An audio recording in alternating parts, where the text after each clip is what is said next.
தமிழகத்தில் தொழில் துவங்குவதற்கு ஏதுவாக நிலவும் சூழல் இந்தியாவில் வேறு எங்கும் கிடையாது என முதலீட்டாளர்கள் புகழ்வதாக அமைச்சர் டிஆர்பி ராஜா தெரிவித்துள்ளார்.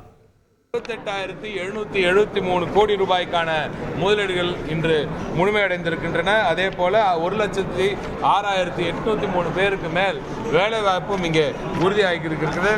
ஜிம்ல மட்டுமே 13 இன்வெஸ்ட்மெண்ட்ஸ் இப்போ எம்ஓஎஸ் இன்று உறுதியாக இருக்குது. அதில் கிட்டத்தட்ட 12,676 கோடி ரூபாய்க்கு மேலே இன்னைக்கு துவங்கியாச்சு. அவங்க பணியே துவங்கியாச்சு.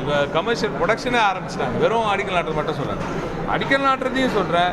அது சேர்த்திங்கன்னா 19 முதலீடுகள், அது 46,778 கோடி ரூபாய்க்கான முதலீடுகளுக்கான அடிக்கல் நாட்டியாச்சு இன்றைக்கி 6 மாதத்தில். இதுதான் முதலமைச்சர் அவரோட ஸ்பீடை பற்றி, அவரோட செயல்திறனை பற்றி பேசும்போது முதலீட்டாளர்களுக்கு பற்றி நாங்கள் பேசுன சொல்லலை, இங்கே இருக்கும் முதலீட்டாளர்கள் அவ்வளோ தூரம் அவங்க உளமாற பேசியிருக்காங்க.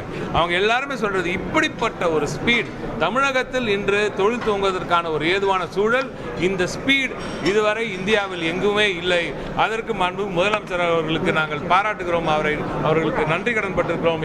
ஏனென்றால் இந்த ஸ்பீட்ல எங்களோட இன்வெஸ்ட்மெண்ட் கன்வெர்ட் ஆனதே இல்லை அப்படின்னு அவங்க பெருமைப்படுறாங்க. செய்திகளை உடனுக்குடன் தெரிந்து கொள்ள உடனே சப்ஸ்கிரைப் பண்ணுங்க.